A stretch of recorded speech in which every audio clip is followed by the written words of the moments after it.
before you tonight, we are on the brink of victory. Our policies are clear. Our policies are just. Our policies are fully laid out in my book with England price 3 and 6 from all good booksellers. Our policies are: 1, the right, nay, the duty of every free-born Englishman to grow his own potatoes. 2, an immediate ban on the import of foreign root vegetables into the United Kingdom. And 3, the compulsory scientific measurement of all adult male knees. Not for the true-born Englishman, the bony, angular knee of the so-called intellectual. Not for him, the puffy knee of the criminal classes. The British knee is firm. The British knee is muscular. The British knee is on the march!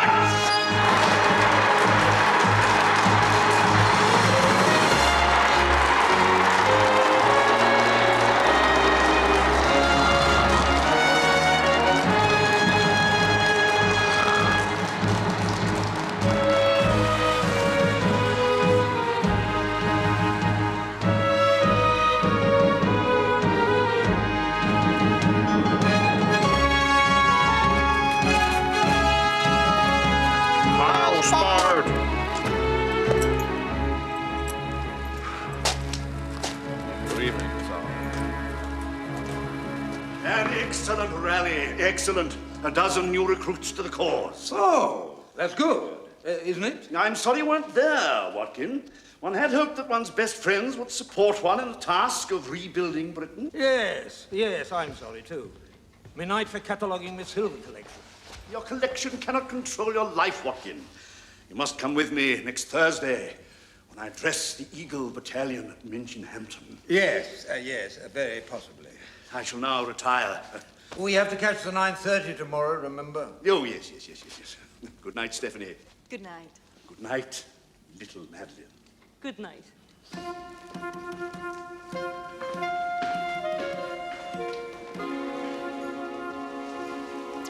His knees.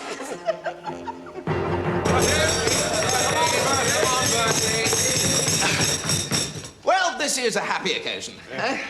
Old Gussie getting engaged. Still, I expect he knows what he's doing. No, but a good egg, Gussie, as we all know, and a persuasive man with a newt. No, but what I've always said is that Gussie and Madeline are made for each other, really. Like kippers and marmalade. Yeah. And I'm sure we all wish them many happy years together over the newt. So, Gussie and Madeline. Gussie and Madeline.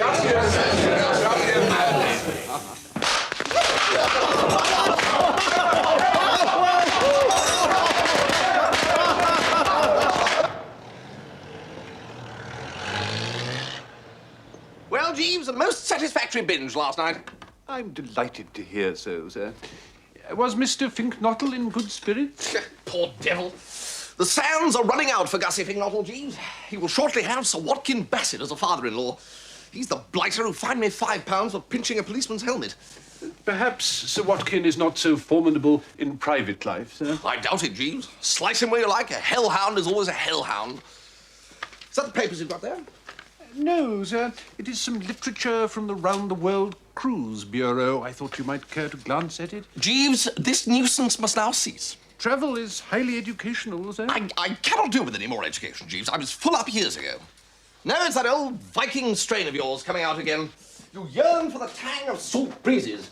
You see yourself walking the decks in a yachting cap. Possibly someone has been telling you about the dancing girls of Bali. I understand, and I sympathize, but not for me. Now I refuse to be decanted into some blasted ocean-going liner and lugged off round the world. Very good, sir.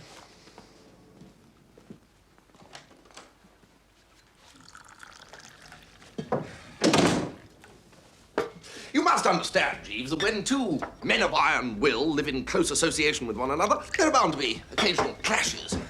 Very good, sir. Yeah, very well. We'll say no more about it. Any letters today? No, sir. One telephone communication, however, from Mrs. Travers. She will be coming to visit us directly. Oh? I wonder what you... Is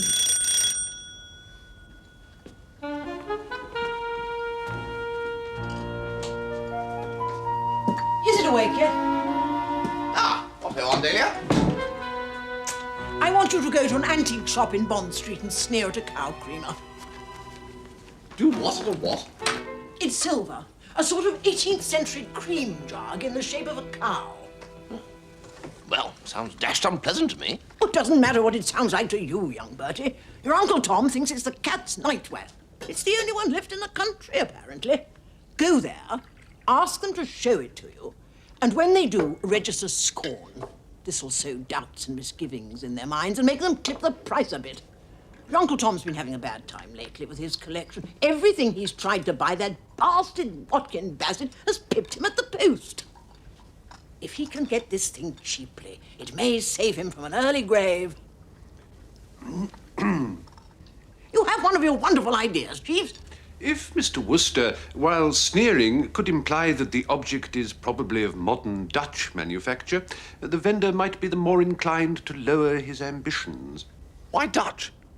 The Dutch, sir, while an admirable people in many ways and renowned for their domestic hygiene, are not considered to be of the first rank in matters of Argentine craftsmanship. Well, you heard what Jeeves said. Now, run along and sneer.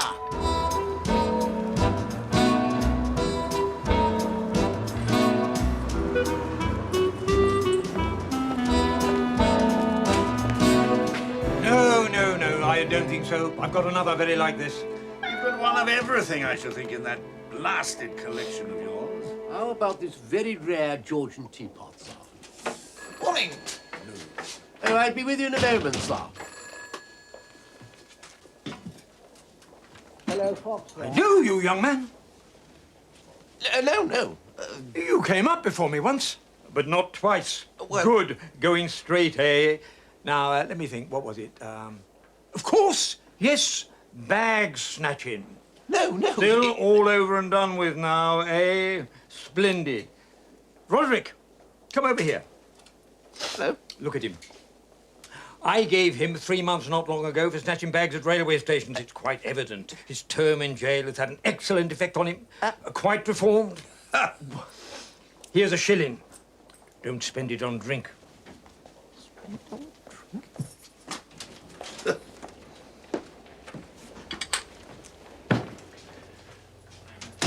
Oh, have the gentlemen gone? Yes, they're gone, yes. Where was I? Oh, yes, I understand you have an 18th century cow creamer for sale. Oh, you're too late. I'm afraid it promised to a customer. Name of Travers? Ah. Well, that's all right, then. The above Travers is my uncle. He sent me along to have a look at the thing. Oh, right. I expect it's absolutely rotten. It's a beautiful cow creamer. Oh, dear. What? No. No, this won't do at all. Modern Dutch. Modern Dutch? What do you mean? Have a look at the hallmark. No. Here. I can't see any hallmark. Are you blind? Take it out in the street. Have a look at it in the lake. Oh, dear, the phone again.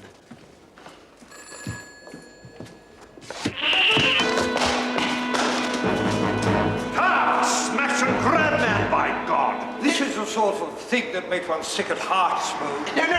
If you'll just let me explain. Explain. Call a policeman, Spode. No, you don't understand. I understand far too well. No. All I was trying to...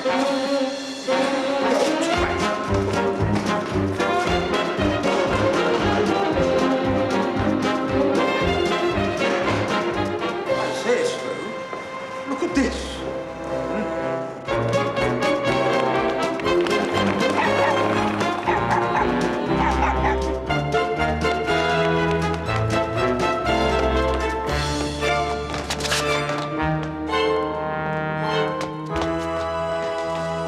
Can I help you, officer? Where did he go? Oh. Right. I shouldn't go in there if I were you, officer. Oh, no.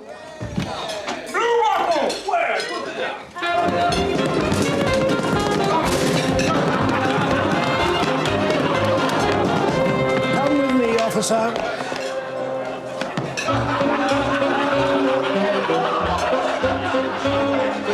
This way.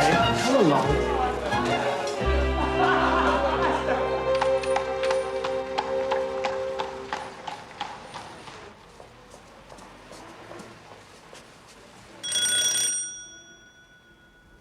It's her. Sir? Aunt Dahlia. Tell her I've gone to Switzerland. Mrs. Travers will be most disappointed, sir. Mrs. Travers will be boiling anyway, Jeeves, if she's found out how miserably I failed with that dratted milk jug. Good morning, Mrs. Travers. Mr. Wooster asked me to say that he's gone to Switzerland. Oh, piffle, Jeeves, get the blighter out of bed. Very good, madam. Mrs. Travers, sir. But I thought I told you to... I'm afraid she seemed disinclined to believe me, sir. But I can't face her, Jeeves. Courage mounteth with the occasion, sir. But it didn't mounteth with me, Jeeves, on the occasion of coming face to face with an irate aunt. You know that cow creamer I asked you to sneer at yesterday? Ah, well, yes, as a matter of fact, I was Did you sneer? I did. Well, your sneers were wasted. That unmitigated hound Bassett has bought it. He went to the shop and told the shopkeeper that Tom had sent him. Well, well, well. Is that all you can say? Well, well, well. Well? Oh, do stop it. If I ever catch the idiot who told Watkyn of the thing's existence, I shall not be responsible for my actions. I don't think you should be too severe, Aunt Dahlia. Oh, I shall not be severe. I shall be just. When I find out who it was, I shall sever his head from his shoulders. You admit, I hope, that by every moral law, that cow creamer belongs to Tom. Emphatically. And that if Tom finds out that Watkyn blasted Bassett has got it, he'll probably sink into a dreadful lassitude and take no further interest in life. If you say so, whole flesh and blood. Good. Because you're going to steal it back for me. I don't care how spiritual Harold Pinker is, Madeline. I'm Stephanie's guardian. You know he played cricket for Oxford. I don't care if he played tiddlywinks for the Sorbonne. It's bad enough you and this newt fancy you've got coming down. I'm not having her marry some half-baked curate. Harold is not half-baked, Uncle Watty. Perhaps someone left the oven door open. I don't want to hear another word about this, Stephanie. He won't always be a curate, either. Good. When he's Archbishop of Canterbury, he can ask you to marry him.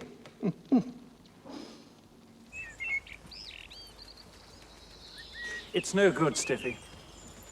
Sir Watkyn will never allow you to throw yourself away on a penniless curate. Oh, you are wet sometimes, Harold. We've just got to convince him that you're the stuff archbishops are made of. All right. I shall be dignified. I shall be urbane. We could just not trip over the furniture at this start. Come on. There's the gong. Come along, Bartholomew. Under the new order, the whole of Wales and Scotland will be given over to the production of the potato. Nothing but potatoes.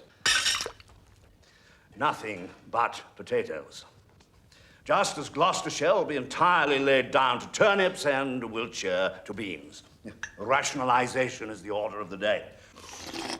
Warwickshire will manufacture umbrellas and shooting sticks, and Norfolk, because of its distinctive topography, motor cars. I don't quite see that, Spode. It has all been scientifically worked out, I assure you.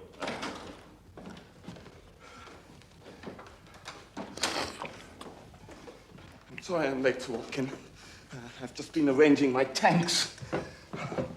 Tanks? Yes, my newt tanks. Mr. Fink-Nottle breeds newts. When Augustus and I are married, I'm going to learn all about newts. Married? Augustus and I are getting married. Little Madeline? Married? To him?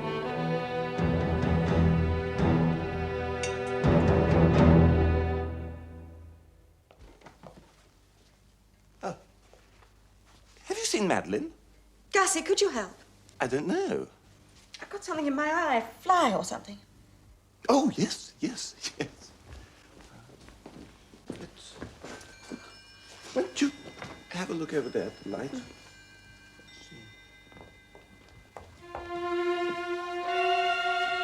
Gussie! Oh, hello, Madeline.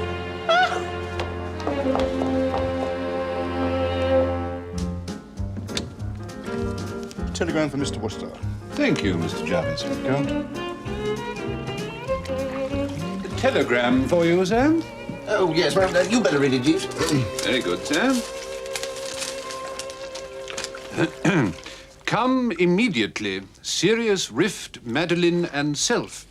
Unless you come earliest possible moment, prepared lend every effort reconciliation, wedding will be broken off. Reply, Gussie, sir. Ah, well, these are deep waters, Jeeves. There's only one thing we can say with any certainty, and that is that Gussie has made an ass of himself again. There is that possibility, sir. Have you got your telegraph pad handy? Yes, sir. Right, well, send this. Fink-Nottle, Totley Towers, Totley in the World, Gloucestershire. Yes, that's all very well. You say, come here immediately, but how Dickens can I? Relations between Pop Bassett and self, not such as to make him welcome Bertram. Would hurl out on ear and set dogs on. What serious rift? Why serious rift? Why Dickens? What have you been doing to the girl? Reply, Bertie. Forgive me for mentioning it, sir, but am I not right in thinking that should the rift between Mr. Fink-Nottle and Miss Bassett not be healed, Miss Bassett may well raise her sights and regard you as a matrimonial prospect once again? Good Lord, Jeeves, you're absolutely right. Well, we shall have to go down to Totley in person. Send a telegram cancelling that last telegram. I haven't sent this one yet, sir. What? Well, get weaving, Jeeves. Get them both off at once. Yes, sir. Totley Towers might also seem the convenient place, sir, from which to send Mrs. Travers a telegram informing her that we had tried, but regrettably failed, to steal the cow creamer.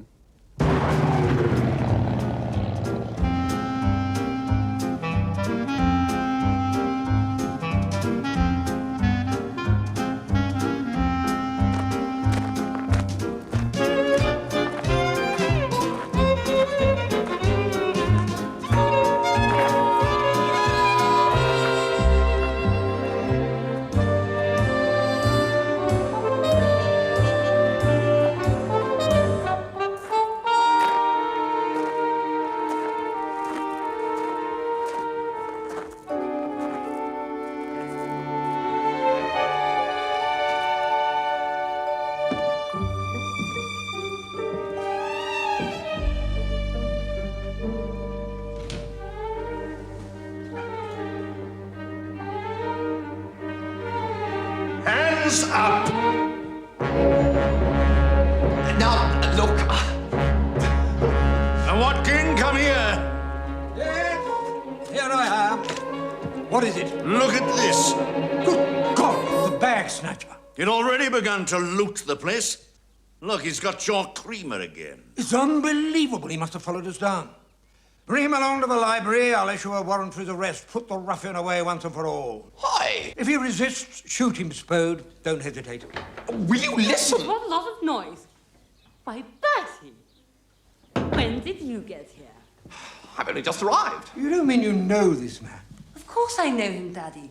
Bertie is an old friend of mine. I told you he was coming. He snatches bags. And makes daylight raids on antique shops. He's asked to meet cow creamer. Look, he's got the blasted thing in his hand. You are an old silly, Daddy.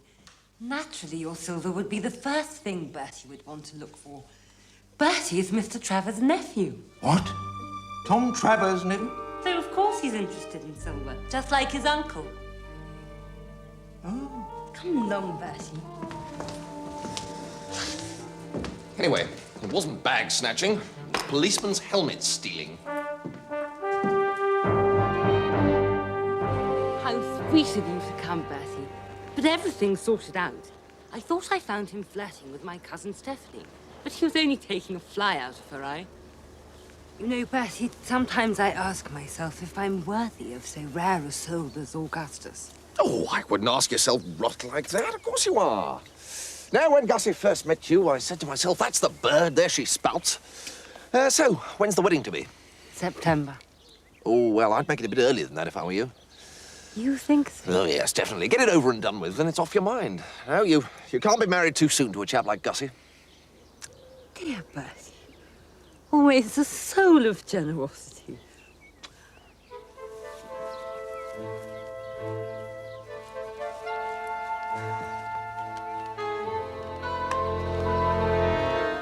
Wooster, I want a word with you. Ah, Otto? I have been talking to Sir Watkyn Bassett. Oh, yes? We know why you are here. Oh, yes? Stop saying, oh, yes, you miserable worm, and listen to me. It is perfectly plain to us why you are here. Your uncle has sent you to steal the cow creamer for him. No. You needn't trouble to deny it. I found you with the thing in your hands already. Well... You're being watched, Wooster. Watched closely. There's going to be a police guard on the cow creamer. And if you're caught trying to steal it, I shall immediately beat you to a jelly. Oh. Or perhaps you think you will be clever enough to steal it without being detected. Listen to this. If that thing disappears at all, I shall know where it has gone, and I shall still beat you to a jelly. You will then go to prison. Have you got that clear? Definitely. Splendid.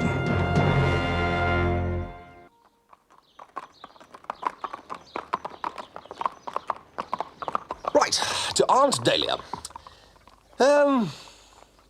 I say, look here, this is absolutely impossible. Not to say out of the question. Spode has already threatened, yours truly. Sorry and all that.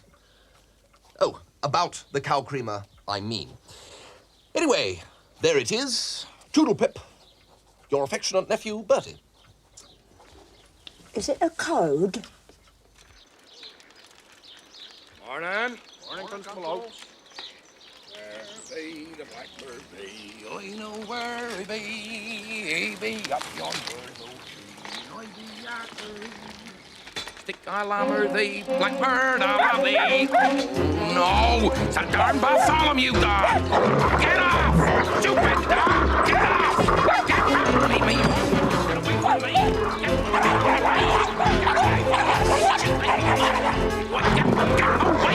Get away from you, stupid.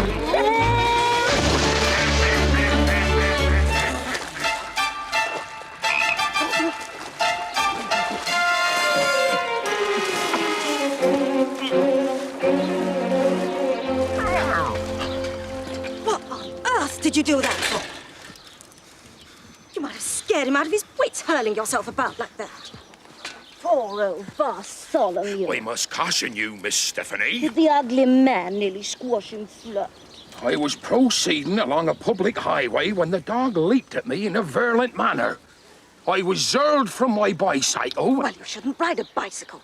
Bartholomew hates bicycles. I ride a bicycle, miss, because if I didn't, I would have to cover my beat on foot. Do you? Good. Get some of the fat off you. I will have to summons you once more, miss, for being in possession of a savage dog whilst not under proper control. Don't be an ass, Oates. You can't expect a dog to pass up a policeman on a bicycle. It isn't human nature. I intend to fight this case to the House of Lords. And I shall call this gentleman as material witness. Oh, it's you, Bertie. Did you see what happened? Ringside seat? Well, stand by to be subpoenaed. Be that as it may, miss. We'll see about that.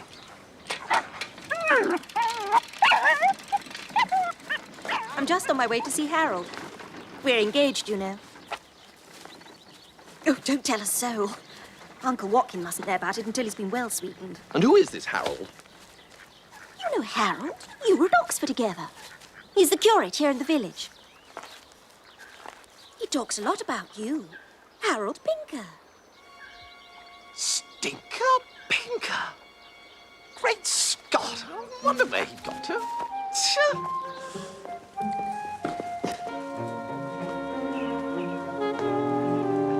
Oh, they you are, Bertie. Here's Harold. Stinker! Good heavens! Bertie, well. I always wondered what became of you. I was wondering only the other day what had happened to you. Good heavens. Well. Extraordinary thing. And here you are. Well. Absolutely amazing. Good heavens. Is that the end? Bertie, we want you to do something for us. What? Harold, we can't talk here. Come up to Harold's room in the rectory. Fancy you being engaged to old Stinker. I'm so happy I could bite a grape. Or at least I should be. Sit down, Bertie. You tell him, Harold. Well, what we thought was you could steal Sir Watkyn's new cow creamer. What's the point of that? Then Harold can get it back, hand it over to Uncle Watkyn, and earn his undying gratitude. Oh, I see. You want me to put on a black mask, break in through the window, snitch this objet d'art, and then hand it over to Stinker. Oh, we hadn't thought of a mask. That's a very good idea, Bertie. And then I go off and do my stretch at Dartmoor. Oh, no, you escape, of course. Then Harold comes back into the house, covered in blood. Whose blood? Well, yours, we thought. There's got to be signs of a struggle to make it more interesting. Midnight tonight, okay? Don't you think it's a wonderful scheme, Bertie? Wonderful. Goodbye, Stiffy. You don't mean you won't do it? I do mean I won't do it.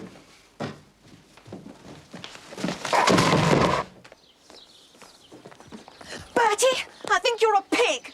A pig? Maybe. But a shrewd, level-headed pig. A pig who was not born yesterday and has seen a thing or two. Oh, all right, Bertie. But I think you're jolly mean. I don't know how Madeline can be so fond of you. Now that she and Gussie have broken their engagement, you should show a little interest. She's such a lovely girl. Stiffy, you will understand that I'm implying nothing derogatory to your cousin when I say that there are certain females whom one is prepared to fight off with a blackjack. And it is to this group that your cousin Madeline belongs. Besides which, Madeline tells me that she and Gussie are all hearts and flowers again anyway. Why have you gone all quiet? I'm just trying to straighten things out in my mind. You know, Bertie, if I told Madeline that Gussie really was trying to kiss me the other night... But he wasn't. Well, how do you know? Well, I know Gussie. But if I did tell Madeline that, then it would be over for good between her and Gussie. And she'd probably start thinking about you again, Bertie. You know how fond of you she is. Now, look. However, as you're going to be so sweet and going to help me and Harold by stealing that cow creamer thing, I suppose I shall have to stretch a point or two and not tell her. Stiffy. Midnight tonight, Bertie.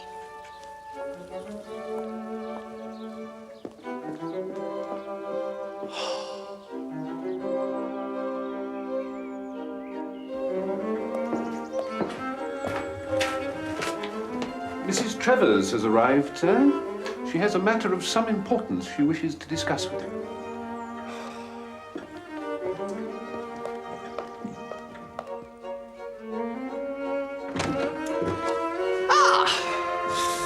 What ho, Aunt of my bosom? What do you mean by sending me those blasted silly telegrams? What? Oh, in-ray the cow cream, you mean? Well, as I said, Aunt Dahlia, one has tried, one has failed. One can do no more. Don't you try that dying duck in a thunderstorm stuff on me, young Bertie. You will get that cow creamer. No, you don't understand, Aunt Dahlia. I have tried.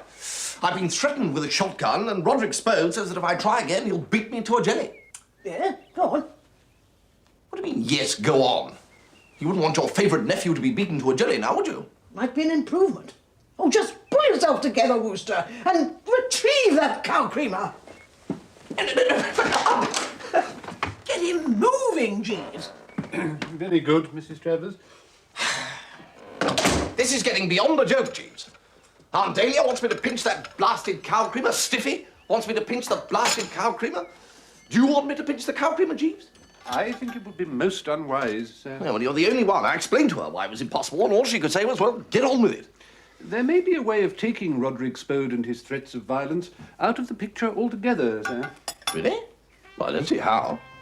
If one were to get the goods on Mr. Spode, as I believe the underworld phraseology has it, he might well be rendered a negligible force, sir. Well, yes, but we haven't got anything on him. I don't even know where we'd look. I was thinking of the Junior Ganymedes. It is a club for gentlemen's personal gentlemen in Curzon Street. A club? You mean like White's? Of a similar nature, sir. The premises are more comfortable, however, and the members less Bolshevik. And you're a member? Oh, indeed, sir. And Mr. Spode's personal attendant is sure to be a member also, and would naturally have confided to the secretary a good deal of information concerning Mr. Spode for inclusion in the club book. The club book? Under Rule 11, each member is required to supply the club with full information regarding his employers, past and present. This not only provides entertaining reading, but also serves as a warning to those members who may be contemplating taking service with gentlemen who fall short of the ideal. Did you tell them about me? Oh, yes, sir. Well, everything. The night I came home from Pongo Twistleton's birthday party and mistook the standard lamp for a burglar. That episode is a particular favourite with members, sir. They like to have these things to read on wet afternoons. So what's your idea, then? Phone the secretary for information about Spode? The secretary is not permitted to dispense such highly confidential information over the telephone wires, sir.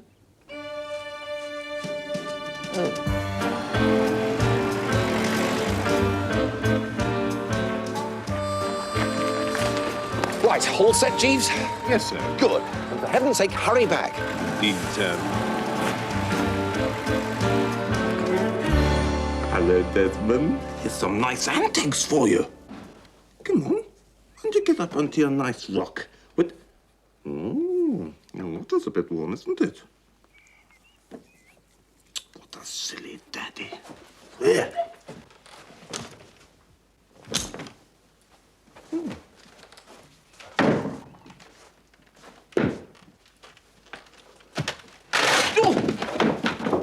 Come in. Oh, sorry, sir. I just wanted to turn your bed down. Shall I come back later, sir? No. This curtain's stuck. I'll get Mr. Herbert to come up and see to it, sir. You could reach it if I lifted you up. Oh, I don't know about that, sir. Well, it's Desmond, you see. The sun's on his tank. I don't know, sir. No, just stand there. You see, it's the ring that's stuck, I think. No, I can't quite reach, sir. Oh, well, we'll try once more. I don't know as I can, sir. Of course you can. Come on. Gussie. Oh, hello, Madeline. I'm just, Gussie, how could you?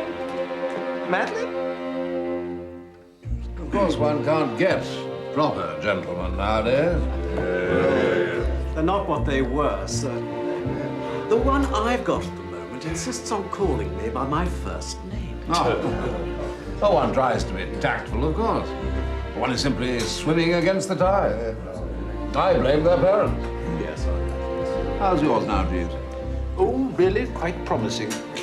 I always suspected I could make something of him, and such is proving to be the case. But you want to see the book, don't you? I'm not considering another gentleman. This is quite another matter. The book for Mr. Jeeves, if you please. Well, I must say, mine's coming along very nicely indeed. You remember I had to be quite severe with him about wearing a soft hat before Goodwood? Good as gold, now. Good as gold. Thank you. I'm really quite concerned about this first name business. I think they pick it up from the cinema.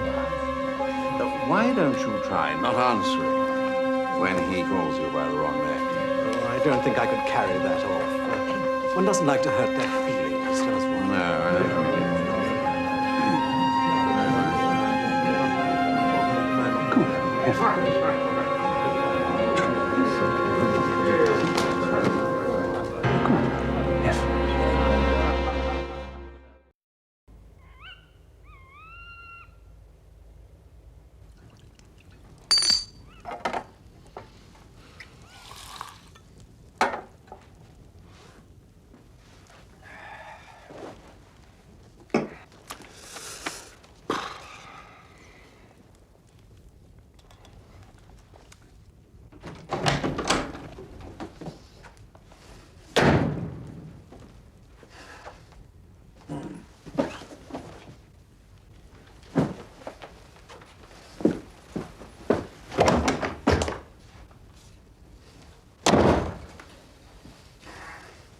anything I can do for you, Spode?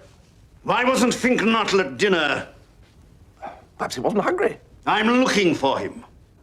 Oh, right. Well, any message if he should turn up? Tell him I'm going to break his neck. Break his neck, right.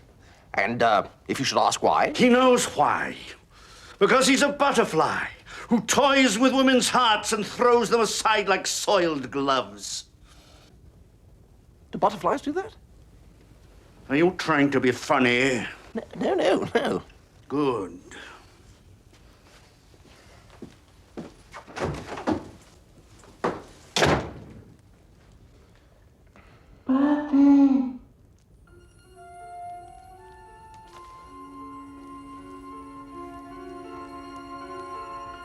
Show yourself. I am not afraid. Do you bring a message for me from the other side? Let me out of here!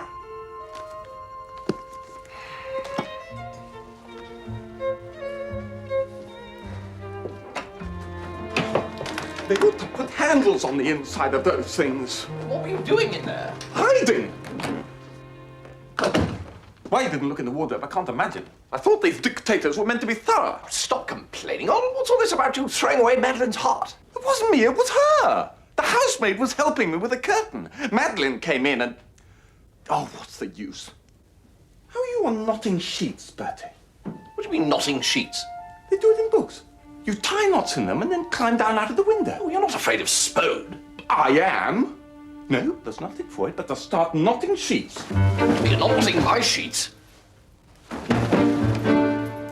But Bertie, my life is at stake. I don't care. I decline to be a party to this craven scooting. Very well.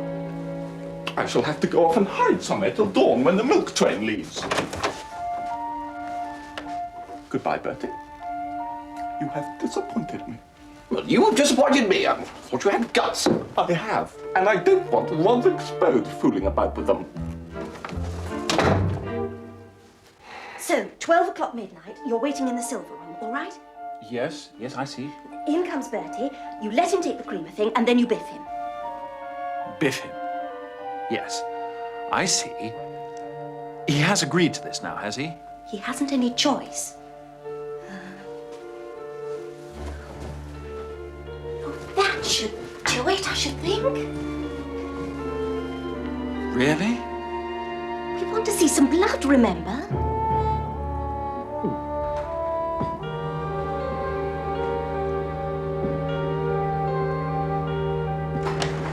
Who goes there? All quiet, Oates. All quiet, Sir Watkyn, sir. I'm turning in now. Remember, Oates, I'm relying on you. And keep a special eye on that cow creamer. Very good. Sir Watkyn, sir.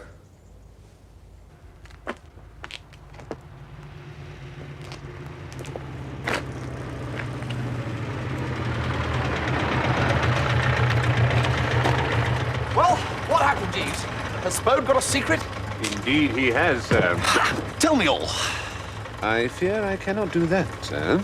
The rules of the club regarding the dissemination of such material are very rigid. Well, what was the better use of going, then? It's only the details of the matter that I'm precluded from mentioning, sir. I am perfectly at liberty to tell you that it would greatly lessen Mr. Spode's potentiality for evil were you to inform him that you know all about Eulalie. Eulalie? Eulalie, sir. You're sure you can't go any deeper into the subject? Quite sure, sir. Were I to do so, it is probable that my resignation would be called for. Well, we wouldn't want that, of course. Oh, all right, Jeeves, drive on. Eulalie, eh?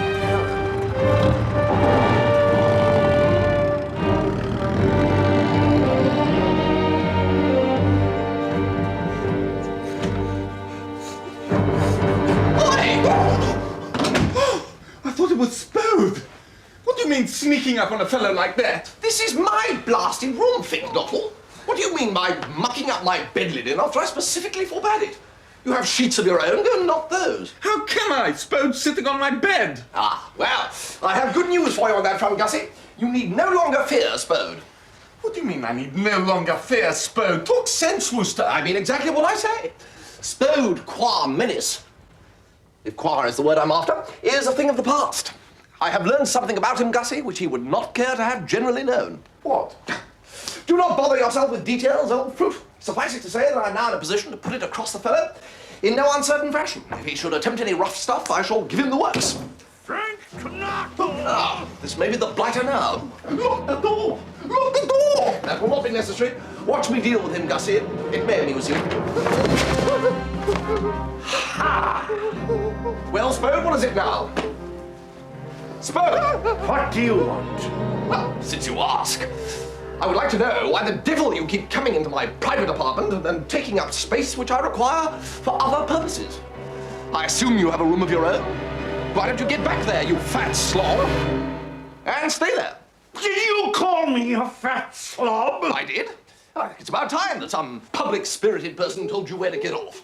The trouble with you, Spode, is that just because you've succeeded in inducing a handful of half-wits to disfigure the London scene by going about in black shorts, you think you're someone.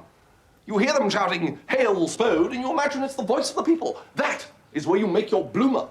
What the voice of the people is actually saying is look at that frightful ass Spode swanking about in footer bags. Did you ever in your life see such a perfect perisher? I shall attend to you later. On the contrary, Spode, I shall attend to you now. Spode, I know your secret. Hey? I know all about. Well, you know all about what? Euthymol.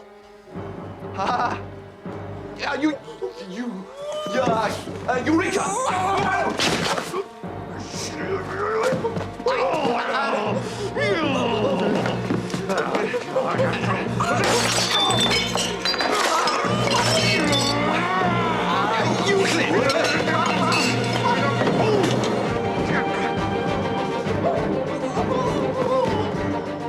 Eucalyptus!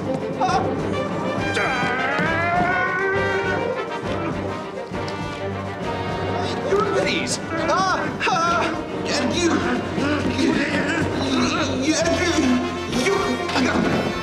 Eucharist!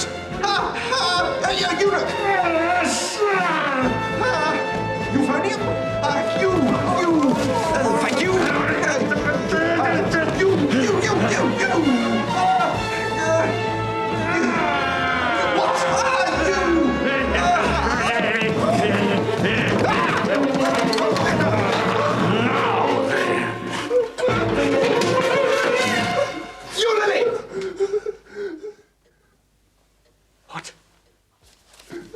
I know all about it, Spode. Oh, yes, I know all about you, Lily. Oh. But how did you find out? Well, I have my methods, Spode. Yeah, but you won't tell anyone, will you, Wooster? No, I won't. Oh, thank you, Wooster, thank you. Provided that we have no more of these extraordinary exhibitions on your part. Oh, of course, of course. I've been acting rather hastily. I forgot myself. It won't happen again. Well, it had better not. Good Lord, threatening to beat a chap to a jelly. Oh, I know. I was wrong. Well, I shall be very sharp on that sort of thing in future, Spode. I understand. Yes. As a matter of fact, I've not been at all satisfied with your behaviour ever since I came to this house. You called me a miserable worm this morning. I'm sorry that I called you a miserable worm, Wooster. I spoke without thinking. Yes, well, always think, Spode, always. Right, well, that is all. You may withdraw. Good night, Spode. Good night, Wooster. And say good night, nicely, to Mr. Fink-Nottle. Oh, good night, Fink-Nottle.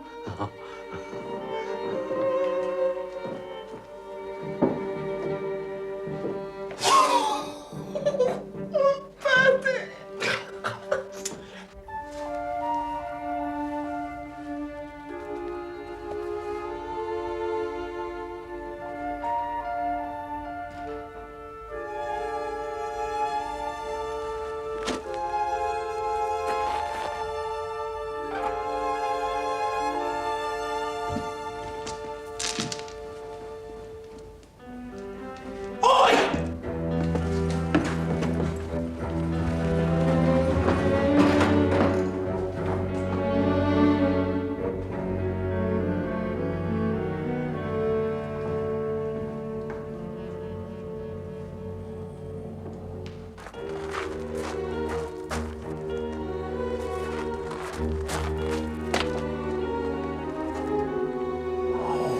my lords.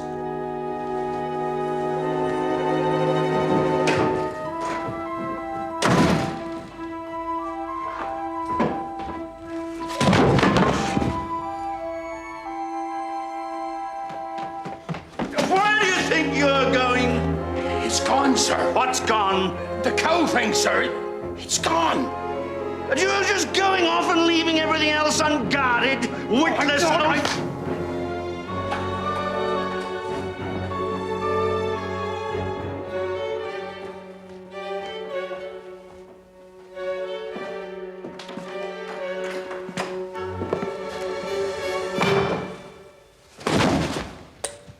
You did it!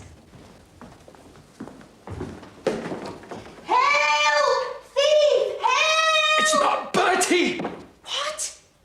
Oh, it doesn't matter. Help! I can't understand it, Sir Watkyn, sir. He's got to be there somewhere, Sir Watkyn, sir. Harold caught the thief. What? Oh, well done, young man, well done. Who's that? Harold saw him come in and hit him with his cricket bat. What the devil are you doing, Spode?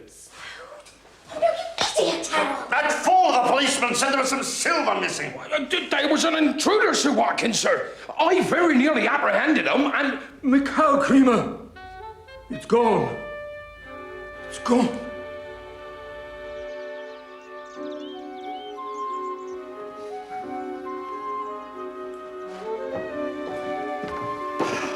Well? Nothing, Sir Watkyn, sir. You searched every room? Every room, every piece of luggage, not a sign. You have trampled on the most elementary rules of hospitality, Sir Watkyn.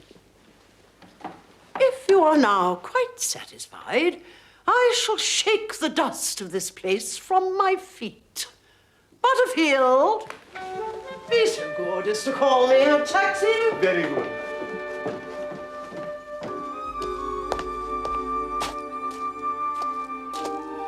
Thank you, Mr. Butterfield, for a most enjoyable stay. Thank you.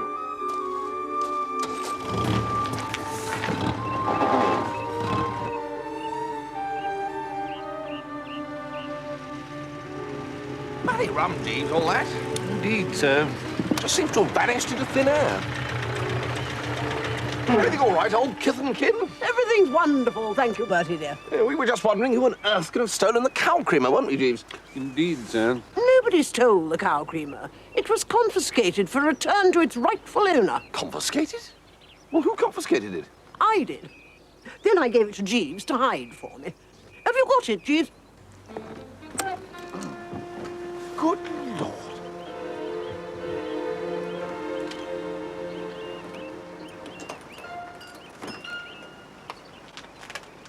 Good Lord. Thank you, Jeeves. Ta-da, Bertie.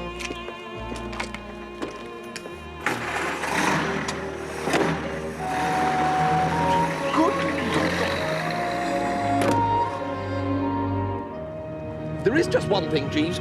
I do wish you could give me the inside dope about Eulalie. The rules of the Junior Ganymede are extremely strict, sir. Jeeves, if you give me the lowdown, I will come on that world cruise of yours. No, sir. No, I could not betray a trust. Jeeves, I stand in awe. I'm almost tempted to come on that world cruise anyway as a reward for your resolution. That would be extremely generous, sir. I said almost, Jeeves. Yes, sir. The adverb did not escape me.